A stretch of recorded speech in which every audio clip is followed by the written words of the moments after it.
우리에게 맡기신 바 복되신 하나님의 영광의 복음을 따름이니라. 저와 여러분은 그리스도인으로서 한평생 살게 됩니다. 그렇기 때문에 올바른 신앙생활을 반드시 해야 돼요. 이를 위해서 우리는 신앙에 대해서 바르게 이해를 해야 합니다. 그렇지 않으면 방향이 잘못되면 아무리 우리가 기독교라는 이름의 종교적인 행위를 할지라도 하나님과는 아무런 상관이 없고 참으로 세상에서 어리석은 사람이 될 수밖에 없는 것입니다. 그래서 지난 시간까지 우리가 살펴본 것은 그리스도인으로서 한평생 올바른 신앙생활을 하기 위해 우리가 반드시 이해해야 될 중요한 신앙의 주제들이 많지만 그 중에 하나는 율법이라고 했습니다. 율법은 하나님께서 우리에게 주신 모든 말씀들을 이야기합니다. 대표적으로는 십계명이죠. 이 십계명을 시작으로 해서 하나님이 우리에게 신자로서 바르게 살 수 있도록 무엇이 교회다움인지, 불신 세상이지만 분명히 이미 이 땅에서부터 시작되고 있는 하나님 나라의 삶이 어떤 건지 예수 믿는 사람이라면 예수를 바르게 믿을 수 있도록 우리에게 많은 계명들을 말씀하셨어요. 그래서 이런 것들을 해라, 이런 것들은 하면 안 된단다, 많은 법들을 우리에게 전해주셨습니다. 그런데 이 율법이라는 것이, 하나님의 말씀이라는 것이 우리 편에서는 너무나 이게 높은 수준의 하늘의 계명들이다 보니까 이해는 되고 옳은 것이고 타당하지만 막상 순종하고 지키려고 하니까 너무 힘들단 말입니다. 더더욱이나 예수님 당시에 그 종교 지도자들, 유대인들은 우리에게 주신 하나님의 계명인 이 율법의 근본 정신은 온데간데 없고 그저 문자적으로 그 계명들을 하나하나 다 지켜야만 우리가 구원받는다, 이렇게 잘못된 율법주의로 우리를 가르치고 그렇게 요구를 했기 때문에 지금까지도 많은 사람들이 이 복음 안에서 예배는 드리지만 여전히 율법주의적인 신앙을 가지고 신앙이 아닌 종교인으로 살아가는 헛된 삶을 사는 그러한 패턴의 신자들이 얼마나 많은지 모릅니다. 여러분, 율법은 하나님께서 왜 주신 것일까요? 우리를 그저 종교적으로 힘들게 하려고 너희들 지키나 안 지키나 내가 두고 볼 거야, 이게 아닙니다. 하나님께서 우리에게 수많은 계명들을 주셨는데 우리로서는 그것이 일차적으로 버거울 수도 있겠으나 그러나 성경을 제대로 배우고 그 하나님의 계명들을 깨닫고 나면은 그게 아니라는 것을 우리는 분명히 알 수 있죠. 하나님께서 우리에게 주신 그 모든 계명들, 가장 먼저 대표적으로는 십계명을 생각해 보세요. 그 계명 하나하나가 우리의 생명을 보호하고 있다는 것을 깨닫게 됩니다. 더 나아가서 하나님의 말씀들이 있기 때문에 우리의 삶이 행복해질 수 있다는 것, 이것을 우리는 깨닫게 되는 거죠. 그래서 율법은 하나님께서 우리에게 주신 모든 세상 법보다 수준이 훨씬 뛰어난 이 하늘의 계명들은 우리를 향하신 하나님의 마음이고 사랑이며 은혜라는 겁니다. 그래서 우리는 그리스도인으로서 한평생 살아야 되기 때문에 무엇보다도 여러분, 세상적인 방식의 성공이 아니라 하나님께서 이 말씀들을 왜 우리에게 주셨나, 늘 우리는 바르게 성경을 이해해야 되고 신앙을 배워나가야 됩니다. 이게 부흥의 시작이에요.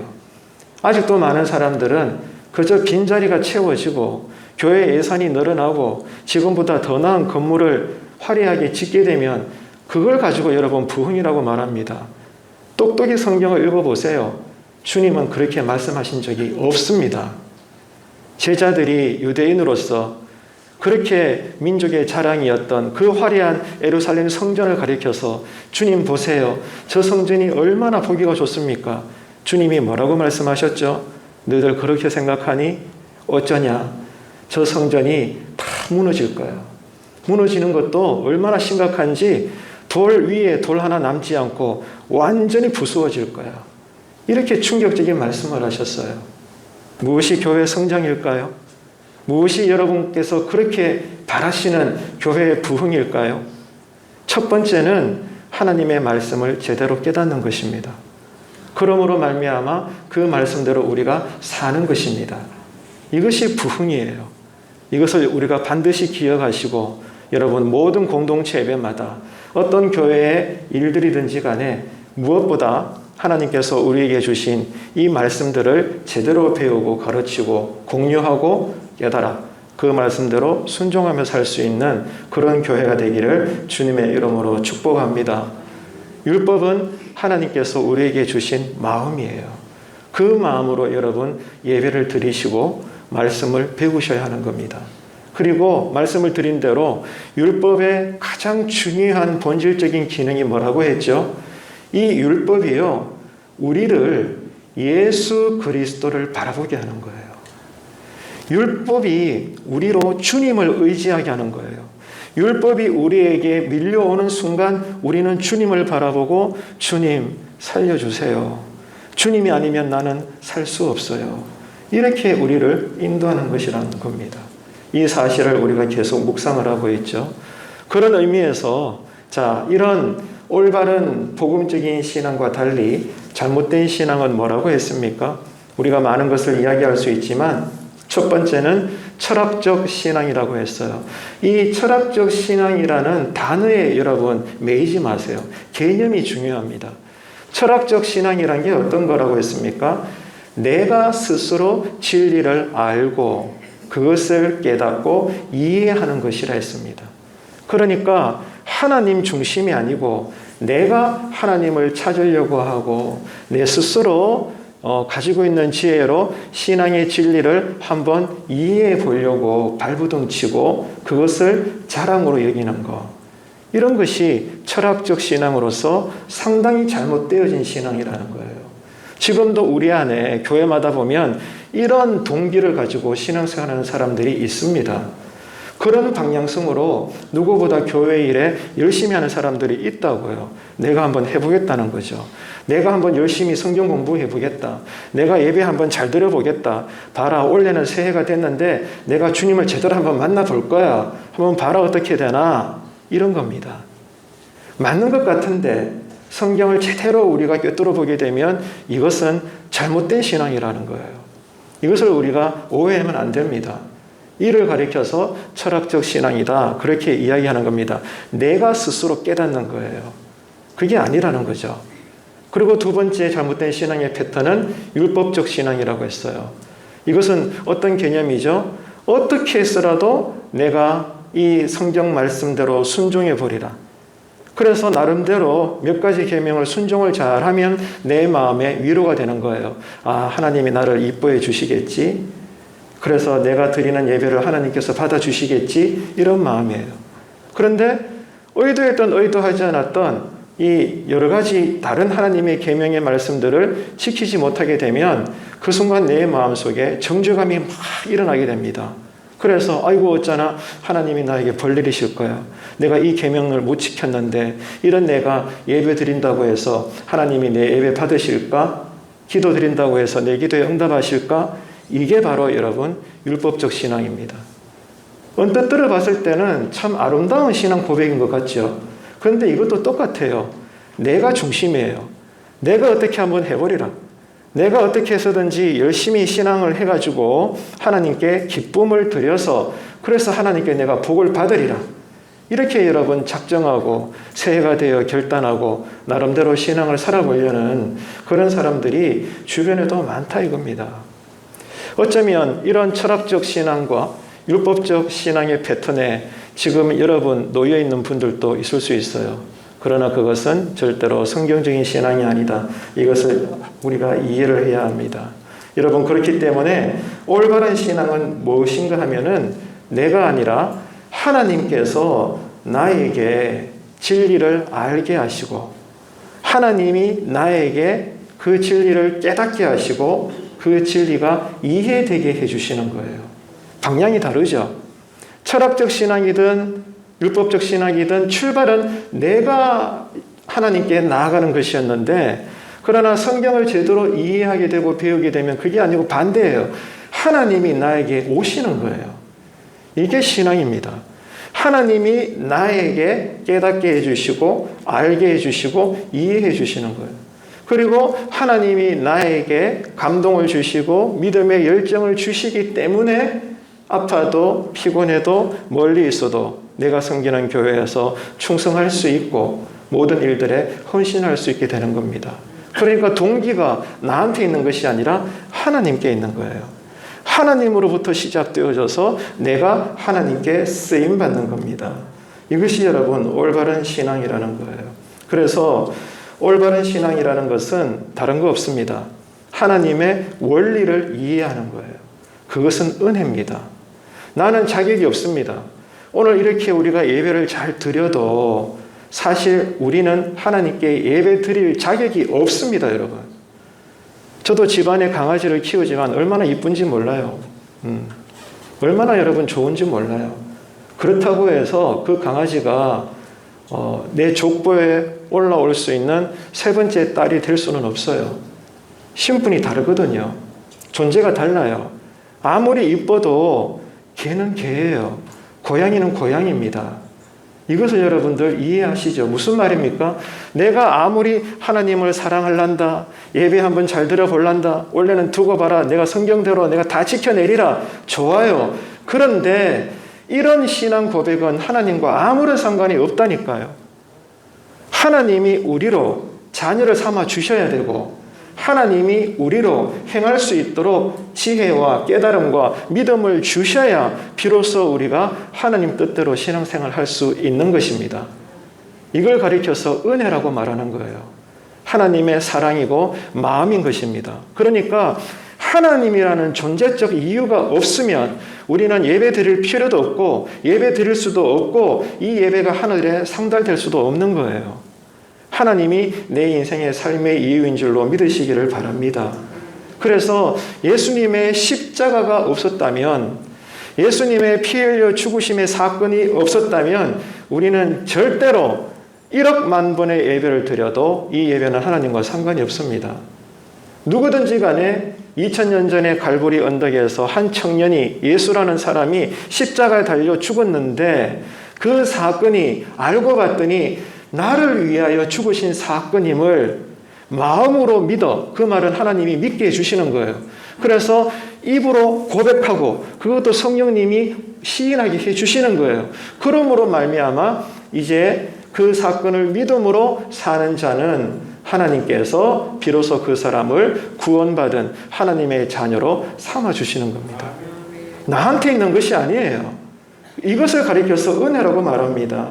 그러므로 말미암아 이 예수 그리스도의 십자가 은혜를 시작으로 평생 가난하게 살지라도, 평생 인생의 실패를 반복할지라도, 또 병들었을지라도, 그러나 내가 이제 사는 것은 하나님의 사랑으로 사는 것이구나. 내가 이렇게 오늘 주일날 예배의 자리에 나와서 예배 드리는 것도 하나님의 사랑이구나. 이걸 절절히 깨닫고 살아가는 거, 이것을 여러분 가리켜서 복음이라고 말하는 거예요. 그래서 언제든지 간에 설교할 때 복음이라는 말을 제가 여러분에게 대언해 드리게 되고 누구든지 간에 이 말을 주고받게 되면 복음이라는 것은 하나님의 사랑과 은혜를 말하는 겁니다. 그래서 이것이 우리에게 기쁜 소식이 되는 거예요. 하나님의 사랑과 은혜가 아니고는 우리는 어떤 몸부림을 쳐도 구원받을 수 없고 이 예배가 하나님께 드려질 수도 없고 신앙의 의미가 없는 겁니다. 그러니까 하나님이 계시기 때문에 내가 살 수 있는 이유가 있는 거예요. 신앙을 가지는 이유가 되는 것입니다.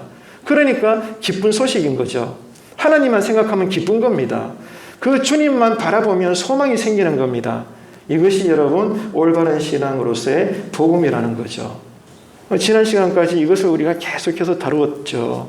자, 오늘은 이어서 몇 가지를 좀 더 생각할 텐데, 자, 그렇다면 이렇게 좋은 복음, 더 굿뉴스, 기쁜 소식을 세상의 모든 사람들이 다 반기겠죠? 그죠? 그런데 현실은 어떻습니까? 그렇지 않다는 거예요. 야, 하나님의 사랑이 놀랍구나. 하나님의 은혜가 대단하구나. 그래서 내가 지금 이렇게 사는 것이고 존재하는 것이구나. 얼마나 감사한가.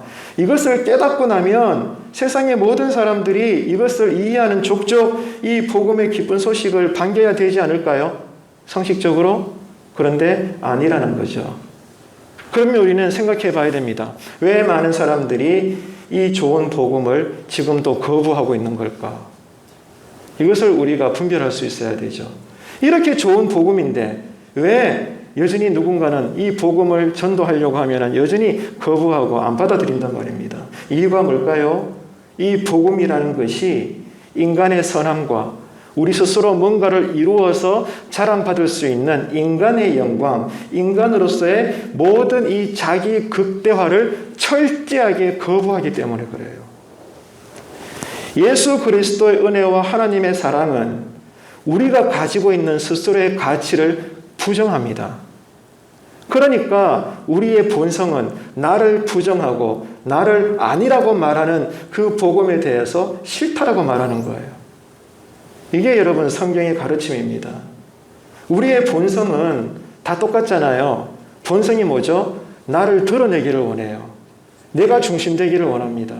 내가 앞에 서기를 원하고 내가 잘 되기를 원하고 내 생존을 위해서 내 본성이 존재하기 때문에 언제나 우리 자신을 하나님처럼 드러내기를 원합니다. 그래서 본성이라고 말하는 거죠. 그런데 복음은 아닙니다. 예수 그리스도의 은혜와 하나님의 사랑이라고 하는 이 정말 기쁜 소식인 복음은 이런 우리를 인정하지 않고 너는 죽으라라고 말하는 거예요. 언제나. 너는 죽었다. 그리고 지금 너 안에 예수님이 사는 거야. 이게 여러분 복음의 외침이라는 거예요. 그러니까 죄성으로 가득한 우리의 본성은 이런 복음의 원리를 이해할 수가 없는 거예요. 그러니 거부하게 되는 거죠. 여러분 예를 들어볼까요?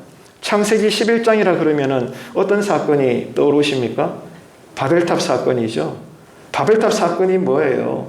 그 당시 고대 인간들이 이거잖아요. 얘들아, 우리 하나님 없이도 잘 살 수 있잖아. 그지? 우리 몸을 봐. 얼마나 지금 이 근육질의 몸이 좋아. 다들 잘났고 잘생기고 지혜가 있고 이봐 우리는 하늘에 닿을 만큼 엄청난 탑을 쌓을 수 있는 능력을 가진 존재들이야. 우리는 하나님이 없어도 우리끼리 여기에서 파라다이스를 만들 수 있고 여기에서 우리는 천국을 누릴 수 있어. 한번 해보자. 그래서 으쌰으쌰해서 탑을 쌓았단 말입니다. 하늘에 닿을 만큼. 그게 바벨탑이죠. 그래서 자신들의 문명을 쌓고 자신들의 이름을 내려고 탑을 쌓은 겁니다. 그런데 지체 없이 하나님께서 하신 일은 뭐예요? 그런 인간으로서의 감동적인 드라마를 인정하지 않아요. 하나님은. 지체 없이 그들의 언어를 혼자 파괴하셔서 그 모든 바벨탑에 있는 사람들을 세상의 동서남북으로 다 흩어지게 해버린 거예요. 이게 복음입니다. 그래서 여러분 이 복음의 은혜는 다시 말해서 서론의 말씀을 드린 것처럼 누구든지 간에 야, 예수님의 십자가 사건 때문에 내가 지금 사는 것이구나. 그 이후에 알고 봤더니 내가 가난할지라도 병들었을지라도 또 실패를 하고 있지만 그러나 하나님의 사랑으로 내가 지금 오늘도 사는 것이구나. 이 기쁜 소식으로서의 복음의 은혜를 제대로 깨닫게 되면 우리의 모든 감각이 어떻게 되는 줄 아세요? 언제나 하나님의 뜻을 생각합니다. 하나님의 마음을 헤아리게 됩니다. 그리고 내가 일하는 것이 아니라 하나님이 나를 향하여 일하시고 그래서 나를 통해 어떤 일을 할 것인지 내가 내 안에 갇히는 것이 아니라 나를 핸들링 하시는 하나님이 어떤 분이신가 이 하나님의 뜻과 마음과 일하심에 대해서 밤낮으로 생각하는 거예요. 이게 복음의 사람입니다. 다른 말로 은혜 받은 자예요. 여러분 예수 첫사랑 다 경험해 보셨습니까? 아마 그런 줄로 압니다. 문제는 지금에 와서 그 은혜를 다 잊어버린 게 문제죠. 소실적에 생각해 보세요. 여러분 특별하게 은혜를 많이 체험했을 때 여러분 머릿속에 뭐가 들어있던가요? 앉아나 일어서나 주님 생각밖에 없는 거예요. 길가에 돌멩이를 봐도 얼마나 예쁜지 몰라요. 어제까지는 안 그랬거든. 그런데 은혜를 받고 은혜를 체험하고 나면 보는 눈이 달라지는 거예요. 어제까지만 해도 아유 내가 뭘 먹고 사나 어떻게 사나 전전긍긍했는데 은혜를 체험하고 나니까 아니에요. 여전히 나와 함께 하시는 여호와는 나의 목자시니 내게 부족함이 없으리로다. 그 고백을 하면서 가난을 견디는 거예요. 병들물 이겨내는 거예요. 실패했지만 또 도전하는 거예요. 이게 복음이 우리에게 주는 소망이거든요. 그래서 여러분, 은혜를 체험하면은 언제나 하나님을 생각합니다. 하나님의 마음과 뜻과 일하심을 먼저 생각하는 거죠. 자, 그렇게 되면 어떻게 될까요? 그런 사람이 어떻게 되는가 하면 다른 거 없더라고요. 내 감정대로 말하지 않습니다. 내 기준대로 남을 판단하지 않습니다. 저마다 코드가 있죠. 자기 코드에 맞는 사람은 좋아하고 그렇지 않은 사람은 미워하지 않습니다. 그리고 중요한 것은 내가 은혜로 여기까지 왔고 내가 하나님의 사랑으로 지금도 내가 사는 것이구나, 이것을 깨달으니까 힘들어도 내가 속한 교회에서 내가 서 있어야 될 자리에 언제나 그 자리에 내가 있는 것입니다. 예배가 되든 기도가 되든 성김과 봉사가 되든 뭐든지 간에 하나님의 은혜에 매여 있기 때문에 내가 볼 때는 할 수 없는데, 하기 싫은데, 거북한데 그래도 그 은혜가 나를 자꾸만 일하게 하시는 거예요. 이게 여러분 교회의 부흥입니다. 이게 교회죠. 이런 교회를 꿈꾸셔야 돼요. 근데 우리는 잘못된 방향으로 자꾸만 교회의 부흥과 성장과 발전을 이야기하죠. 다 헛된 겁니다, 여러분. 여러분, 그래서 이런 은혜가 우리의 마음에 충만해야 되는데 이 은혜가 바닥나고 나면 저도 살아보니까 때때로 그렇더라고요. 저도 목사지만 늘 성령 충만하지는 않죠. 여러분도 그럴 겁니다. 자, 때때로 내 심령과 마음과 삶 속에 은혜가 깨어지고 바닥났을 때 내 마음에 한 가지 고백은 이것밖에 없어요. 내가 지금까지 얼마나 수고하고 일했는데 이게 뭐냐. 이런 생각이 계속 올라오는 거예요. 내 마음에 은혜가 출렁일 때는 이래도 감사, 저래도 감사, 앉아도 감사, 일어서도 감사, 모든 것이 진실로 감사했거든요. 그런데 은혜가 사라지고 나면 저 사람 왜 저래? 저거는 왜 저럴까? 자꾸 따지게 되는 거예요. 그럼 내가 어떻게 했는데 하나님 나한테 왜 이러세요? 이러시면 안 되는 거 아니에요? 여러분, 이게 율법주의예요. 이게 잘못된 신앙이라는 것입니다. 언제나 길고 짧은 것을 이야기하고요. 먼저 했고 나중 한 것을 자꾸 따지게 되고요. 옳다 그르다를 말하게 되는 거예요. 완전히 살얼음 걷는 거죠. 교회에 나와서 예배는 드리지만 우리끼리 사랑을 말하고 거룩을 이야기하고 찬양을 불러도 우리의 정서는 언제나 살얼음 걷는 것 같은 거예요. 이게 안 되는 교회, 은혜 없는 교회의 특징입니다. 예를 들어서 어떤 두 사람이 처음 만났어요. 처음 만나면 어떤 대화를 해요? 제일 먼저 악수를 하고 반갑게 인사를 하죠. 그리고 마음에는 없을 수 있지만 그냥 그치레라도 좋은 말을 합니다. 그게 사람의 관계죠. 그런데 어떤 두 사람이 서로 처음 만나가지고 이렇게 이야기한다고 생각해 보세요. 당신 옷이 왜 그래요? 아유, 당신 머리 스타일이 왜 그렇습니까? 아, 이름이 어떻게 돼요? 홍길동이라고요? 아이고, 그 이름이 왜 그래요? 촌스럽게. 여러분, 이런 대화를 해본다고 생각해 보십시오. 뭐가 되겠습니까? 기가 막히죠. 여러분, 이 말씀이 무슨 뜻인가 하면 복음이 우리를 그렇게 대한다는 거예요. 이해가 되십니까?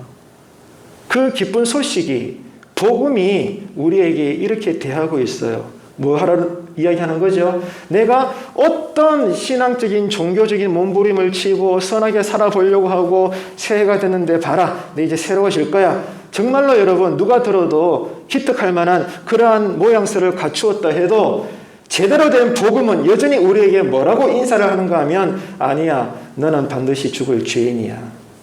그렇게 해봐요. 아무 소용없어. 너는 지금도 예수 그리스도가 아니면 살 수 없는 존재야. 너는 버러지야. 이렇게 말하는 거예요. 복음이. 그러니 우리의 이 본성은 듣기 싫죠. 꽃노래도 2번, 3번 하면 듣기 싫잖아요. 언제나 복음 앞에 맞닥뜨리게 되면 이 복음은 우리에게 너는 여전히 죄인이야. 너는 지금도 죽을 존재야. 너는 예수님이 아니면 살 수 없어. 언제나 우리에게 이 얘기를 하는 거예요. 이게 여러분 복음이라는 것입니다. 이만큼 복음은 우리의 인간 스스로 뭔가를 할 수 있는 가능성을 철저하게 무너뜨리는 거예요. 창세기 11장에서 바벨탑을 허무신 것처럼.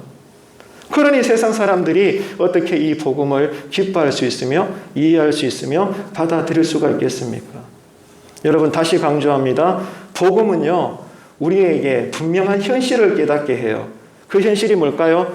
내 힘으로는 절대로 의로워질 수 없다. 이겁니다. 모르겠습니다. 어쩌면 여러분 가운데 오늘 이 주일날 나와서 대표적인 예배를 드리시려고 나오셨을 텐데 어떤 분들은 그렇겠죠. 오늘 내가 한번 찬양 잘 드려버리라. 오늘 내가 맡은 예배 순서가 있는데 한번 잘 해버리라. 봐라, 내가 오늘은 제대로 한번 예배 드려야지. 그런 마음 가질 수 있잖아요. 분명히 좋은 신앙 고백입니다. 그러나 본질적으로 이야기하면 여전히 성경의 외침과 복음의 그 메가폰 소리는 뭐예요? 여전히 네 힘으로는 그 예배가 의로워질 수 없다. 이거를 꽝꽝꽝 못 박아 이야기하는 거예요. 내가 아무리 제대로 한번 예배 드려버리라. 원래는 내가 교회생활 한번 직분자로서 제대로 해버리라. 이 마음이 기특하기는 하나, 그러나 하나님으로부터 발현되어진 하나님께서 그렇게 할 수 있도록 우리에게 기회를 주시고 기름 부어 주시고 하나님이 우리에게 동력을 주시지 않는다면 하나님과 상관없는 내 스스로에 있던 신앙적 선함은 아무런 의미가 없다는 거예요. 믿으시면 아멘 합시다. 이게 여러분 성경의 가르침이라니까요. 그러니 세상 원리가 이것을 이해하겠습니까? 못하죠. 세상 상식과 다른 거예요. 그래서 성경에 뭐라고 기록하고 있죠? 나는 처음과 나중이니라. 알파와 오메가가 되셔요, 하나님이. 하나님이 아니고는 우리의 예배의 시작은 있을 수가 없습니다. 하나님이 아니고는 이 예배가 하늘에 상달될 수가 없습니다. 그래서 여러분 예배 순서에 간구 기도가 들어있는 거예요. 주님, 우리의 예배를 받아주소서. 그 원리를 알고 우리가 기도하는 거죠. 여러분, 그렇기 때문에 이러한 냉정한 현실 앞에서 우리가 할 일이 뭘까요, 그러면? 오늘 또 이번 한 주간에도 우리가 할 일이 뭘까요? 복음은 내내 우리에게 니는 안 돼. 니한테는 가능성이 없어. 몸부림쳐가라. 니는 아무것도 아니야. 이런 기분 나쁜 소리만 하거든, 복음이. 자, 이게 현실입니다. 이게 진리예요. 자, 그렇다면 우리가 할 일이 뭐냐? 내가 한번 잘해버리라. 나만이 가지고 있는 자기 가능성, 어떤 희망, 내 안에서 나오는 거룩함을 그 사람들을 완전히 포기하는 거예요. 예, 맞습니다, 하나님. 나는 할 수 없습니다. 나는 이번 한 주간에도 무익하고 무능하고 무력합니다. 그러니 하나님 살려주십시오. 나는 오늘도 하나님의 은혜가 아니면 살 수 없습니다. 그 마음으로 예배 드리는 겁니다. 그 마음으로 성경 읽는 겁니다. 그 마음으로 교회를 출입하는 거예요. 이게 여러분 제대로 된 올바른 신앙으로서의 복음이라는 것입니다. 여러분, 이 원리를 우리가 반드시 이해해야 돼요.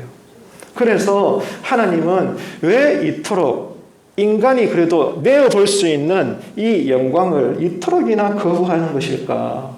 그 이유가 있을 거 아니에요. 아니, 상식적으로 생각하면 우리가 하나님의 형상대로 지음받은, 어릴 적부터 학교에서 들었잖아요. 만물의 영장이라고. 네, 맞습니다. 이 세상에 수많은 종류의 생명체들이 있지만 인간만큼 뛰어난 생명체가 있습니까? 전혀 없습니다.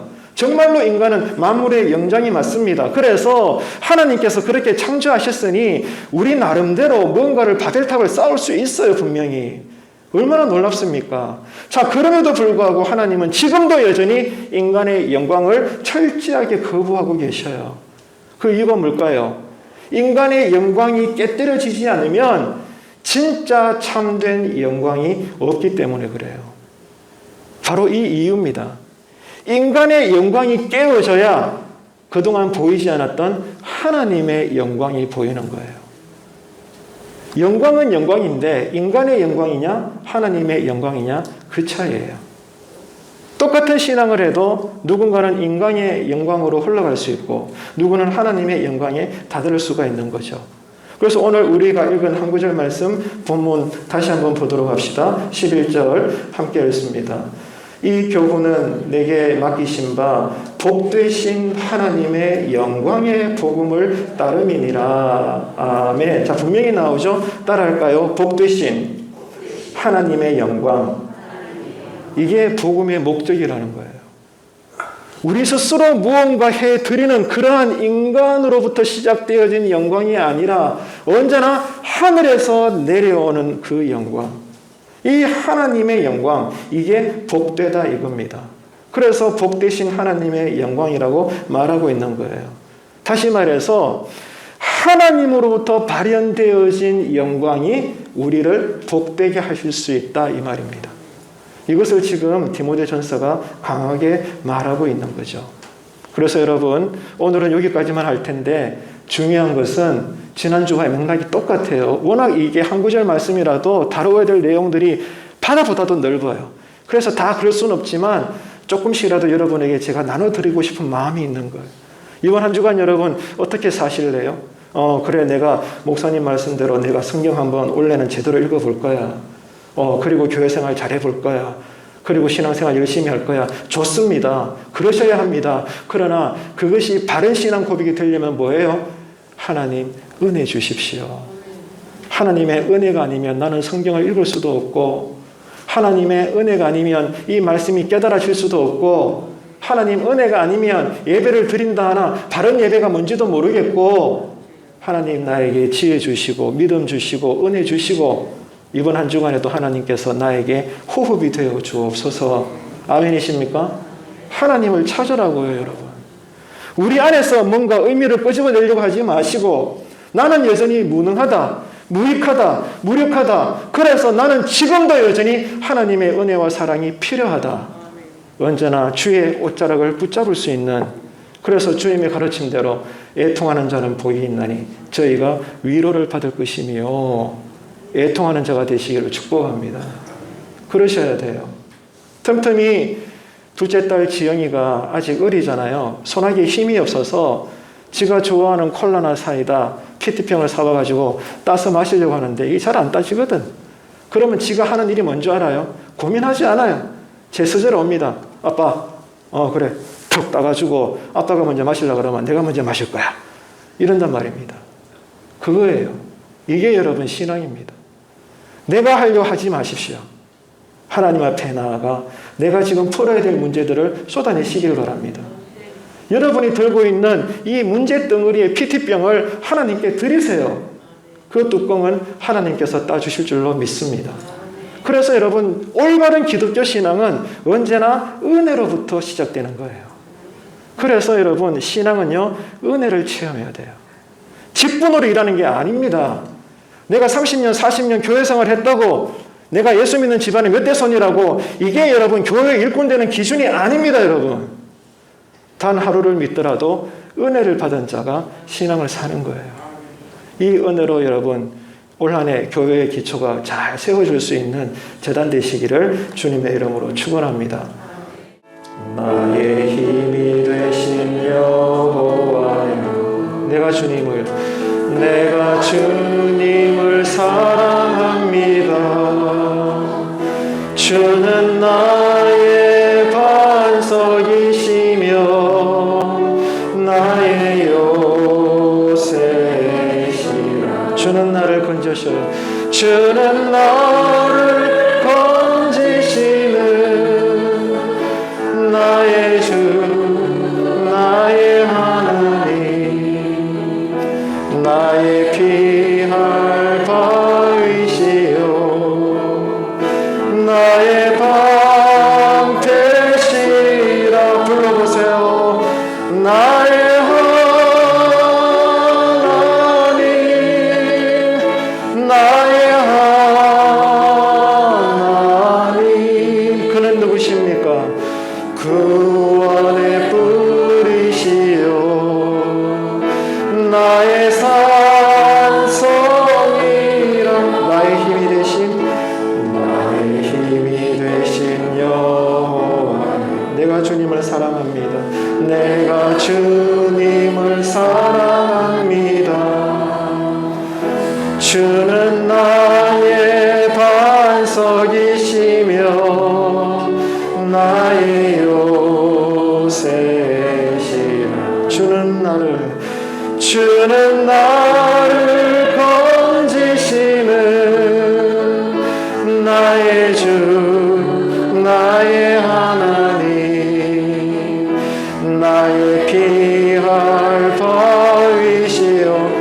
나의 방패 나의 방패시라.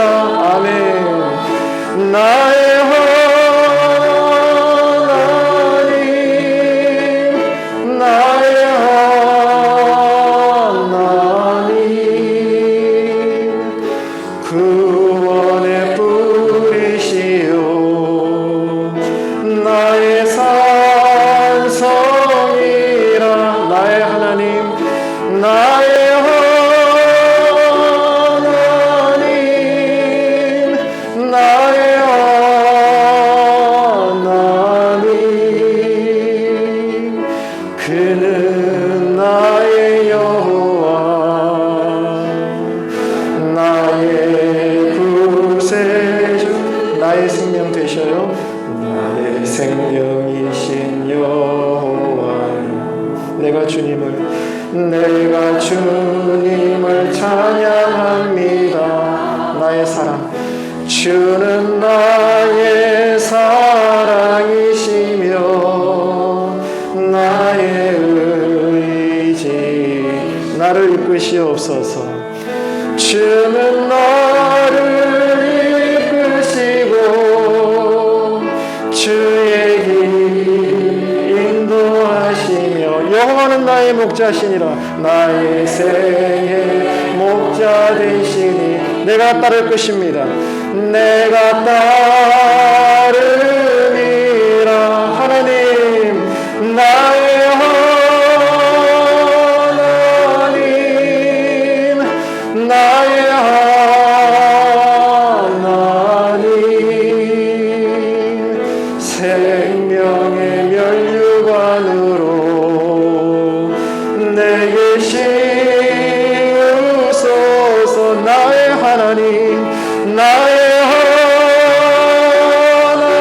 하나님 나의 하나님 그는 나의 여호와 나의. 한 번 더 할게요. 마음을 담으세요. 나의 하나님 나의 하나님 나의 하나님 생명의 면류관으로 생명의 면류관으로 내게 씌우소서. 하나님 나의 하나님 나의 하나님 그는 나의 여호와 나의 구세주.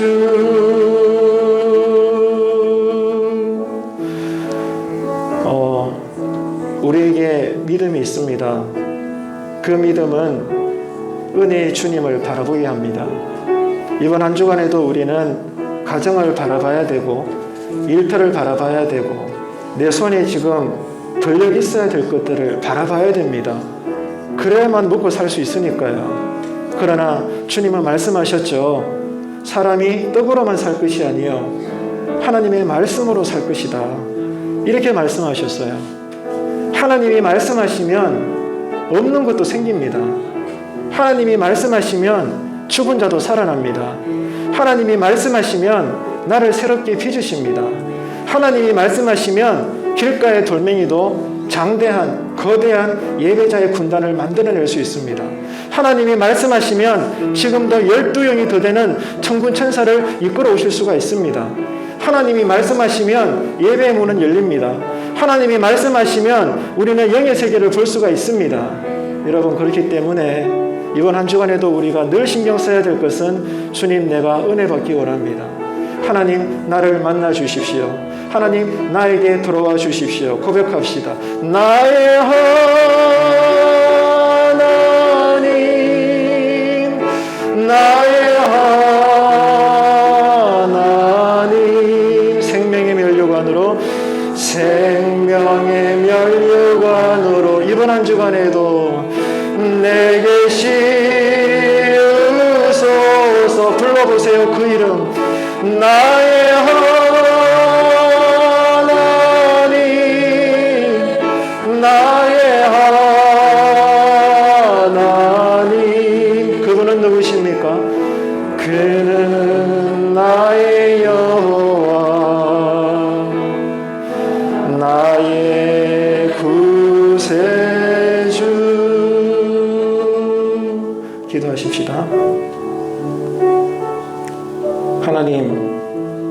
진심으로 고백합니다. 절대로 우리는 사람을 의지하지 않겠습니다. 사람에게 기대지 않겠습니다. 사람은 나를 사랑하신 그 사랑으로 사랑만 하겠습니다. 바라지 않겠습니다. 기대하지 않겠습니다. 오직 나에게 유일한 소망은 주님이십니다. 이제 우리로 은혜 받게 하시고 사람 때문에 울고 웃는 그런 어리석은 종교인이 되지 않고 앉아도 일어서도 잘되든 못되든 주님 때문에 감사하고 주님 때문에 여전히 소망을 가질 수 있는 참된 예배자 되게 하여 주옵소서. 인간의 영광이 아니라 하나님의 그 복음의 영광을 이제 우리로 깊이 깨닫게 하시고 그 복음으로 사는 교회의 재단 되게 하여 주옵소서.